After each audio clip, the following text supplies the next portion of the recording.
Looking for a TBR top-up? Came to the right place. June is stacked with new releases, especially there's lots of self-published books dropping in the month of June. So I have cultivated a list of all the new releases that I found and interested me. These aren't all the new releases that are releasing in the month of June, so if there's any you're excited for that I missed, let me know in the comments below. Let's jump on into it. First of all, we have... it's cool I get to actually put my own book in my own video now. Harbinger of Justice. This is my book. It is releasing on June 9th and I think it's really good. Have you pre-ordered it yet? It's available in ebook, paperback, and hardback. And I mean, look at that naked hardback. Nice. I'll probably tell you a bit about it instead of just waving the cover about. Harbinger of Justice is a dark epic fantasy book, and it is the first book in a trilogy. It's mainly dual POV. It follows Naya, a girl who lives on the street and looks after her sick mother, and Rai, a mercenary with a dark past, and a creature living in his shadow, as you do. Let's go over the synopsis, shall we? Upon the black sands and beneath the ever-watching eyes, a tale of shadow magic and ancient mysteries unfold in this new dark epic fantasy series. In the desert city of Yontar, Naya cares for her sick mother, but when Naya is arrested, her mother's death is all but certain, unless Naya joins a secret project that promises her freedom if she survives. Rai, a mercenary, has a shadow dark enough for two. In his quest to discover the nature of the creature living in his shadow, Rai collides with old friends and new enemies, stumbling into an ancient mystery that could only mean the end of the world as they know it. All the while, a darkness stirs and rebellion threatens, helmed by a man who promises justice will reign. I may be a teensy little bit biased, but I like it. I'm not going to just bang on about my own book, we'll move on. Coming on June 1st, we have the Pyres of Vengeance. This is the sequel to The Sword of Mercy and Wrath. I mean, they just sound awesome. And look at those covers. Game of Thrones meets The Witcher in this epic grimdark fantasy where no one is safe. This is a self-published fantasy series, grimdark, and I've heard amazing things about it. Gets really good reviews. It's definitely one I want to check out. It's got werewolves in it. When was the last time you read a book with werewolves in it? A long time for me. As always, I will go over the synopsis for book 1, because if you've read that, you'll know if you want to read book 2 or not, so we just go over book 1 synopsis. In a cathedral at the south of the Istrian Empire, young men and women are trained to be killers. The Order of the Golden Sun's Inquisitors are feared for their brutality, masked as piety. Masters of blade, poison, and crossbow, their quarry is a god-cursed werewolf, whom they hunt with impunity to herald the return of their god. Betrayed by her monstrous father, Celine loses her left arm and nearly her life when she's saved by a traveling inquisitor. Scarred and broken, she swears vengeance on the cursed beasts and joins the Order. It takes all her will to overcome her limits, only for her violent past to drag her back into blood. With the fabric of the Empire at stake, Celine must master her hatred, hone it to a sharp point, then let it loose on her enemies. It's a hell yeah from me. Also coming on June 1st, we have Buzzard's Bowl. What really grabbed me with this one is the cover. Look at that. This is the sequel to The Trials of Ashmount. Sedain is destined to collapse.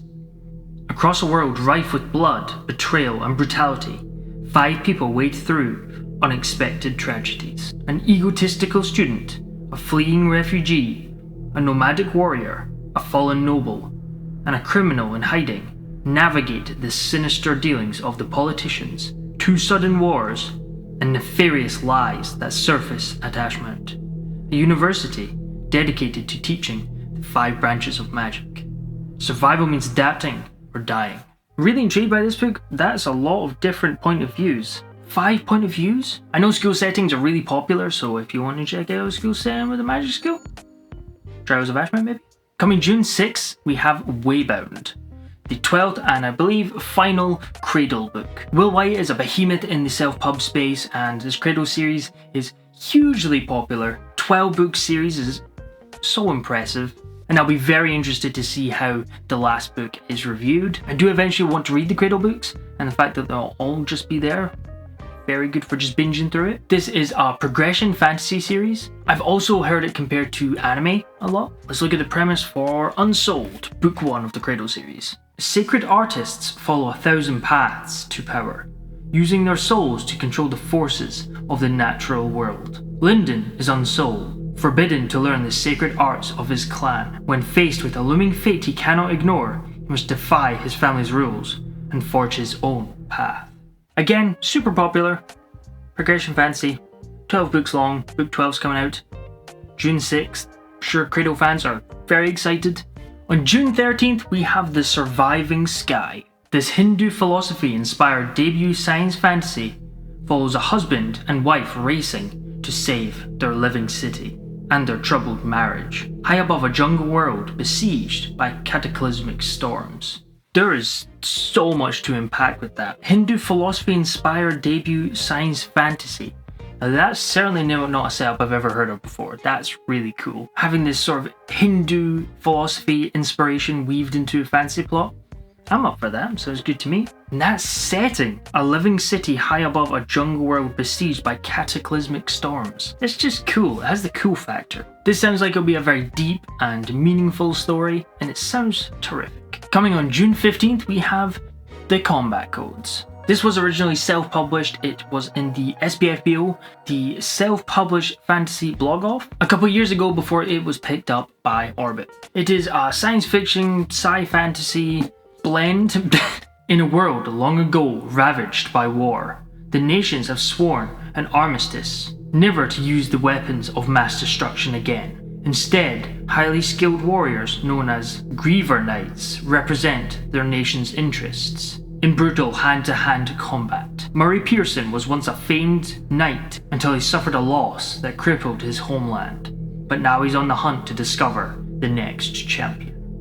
I think I'm probably going to read this next. I really want to read something a little bit different. I've been reading a lot of fantasy recently, so I really want to try this more sci-fantasy.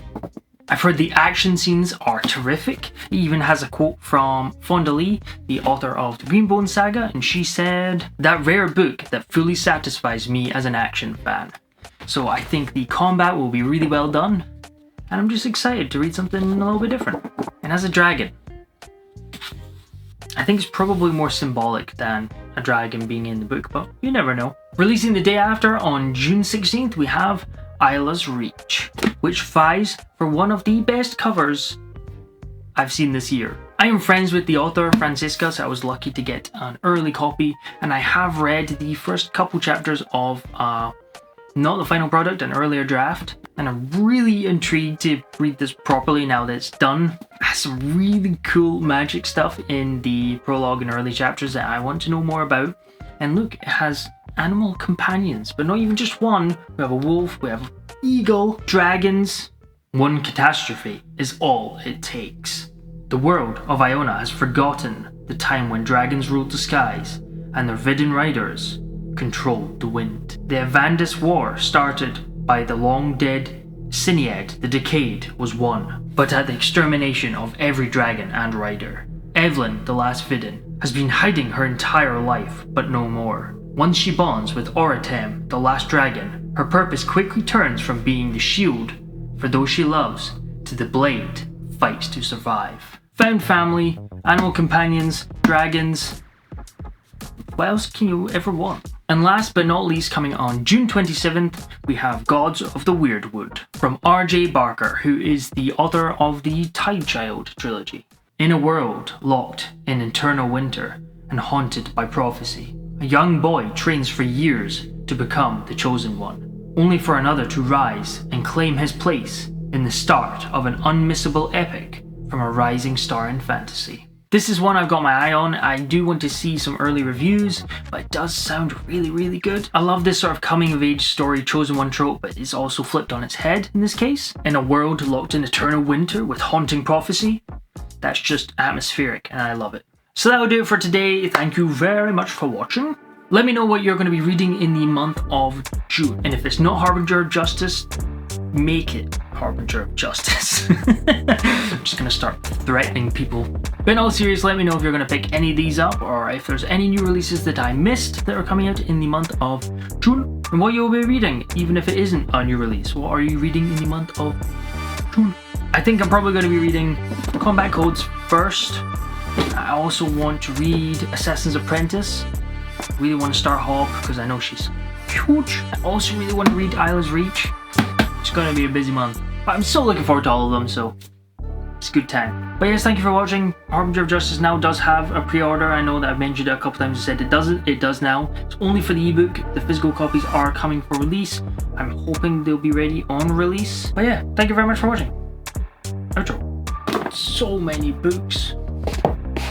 Not enough hours. I'm gonna need another shelf.